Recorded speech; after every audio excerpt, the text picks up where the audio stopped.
Hello, আসসালামু আলাইকুম। সবাইকে কেমন আছেন? আশা করি সবাই ভালো আছেন। একটা ভিডিও নিয়ে চলে আসলাম। আজকে রান্না করব ঝাল ঝাল চিকেন। প্রচুর ঝাল করে রান্না করব। তার সাথে আমি কিছুটা আলু অ্যাড করবো। এখানে আমি আলুটা আগে ভেজে নিচ্ছি। এখানে আমি চিকেনটা ম্যারিনেট করে রেখে দিয়েছি। আর আলুটা দিব আমার বাচ্চার জন্য। আমি এটা প্রচুর ঝাল ঝাল করে রান্না করব। আলুটা হালকা লাল করে ভেজে নিচ্ছি আমি। এখানে আমি আলুটা এক এক করে উঠাই ফেলবো বাটিতে। এখানে আমার আলুটা ভাজা হয়ে গেছে। এক এক করে চিকেনগুলো দিয়ে দেবো। চিকেনগুলো একদম লাল লাল করে ভাজবো।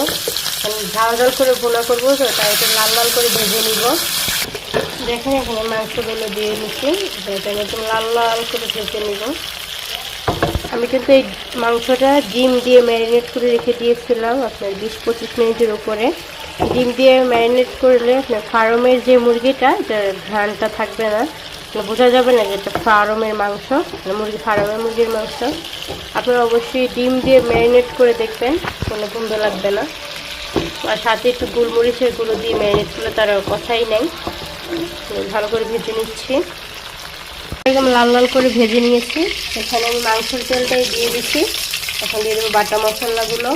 এখানে কিন্তু আমার আদা রসুন পেঁয়াজ সব কিছু ব্লেন্ডার করে আসছে, দিয়ে দিচ্ছি আমি। দিয়ে দিলাম আমি হালকা একটু করে নিব, ম্যাশ করে নেব তেলের সাথে। এখানে আমি সামান্য আবার তেল অ্যাড করে দিচ্ছি। এখানে আমি সবার আগে দিয়ে দিচ্ছি মরিচ গুঁড়ো। একদম ঝাল ঝাল করে রান্না করব। 2 চামচ দিলাম, 3 চামচ অ্যাড করলাম। হলুদ দিয়ে দিলাম, 2 চামচ হলুদ গুঁড়ো দিলাম। দিয়ে দিলাম পরিমাণ মতো লবণ। এখানে মশলাটা একদম ভালোভাবে কষাই নিব। আমি সামান্য পানি দিয়ে দিচ্ছি মশলাটা কষানোর জন্য। আর এখানে দিয়ে দিচ্ছি মশলাগুলো, গোলমরিচ, এগুলো সবই দিয়ে দিলাম।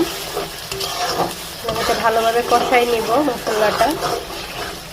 কি পরিমাণ লাল হয়েছে, প্রচুর ঝাল দিয়ে রান্না করতেছি এটা। আমার ঝাল খেতে বরাবরই ভালো লাগে সবসময়। তাই দিয়ে দিচ্ছি তেজপাতা।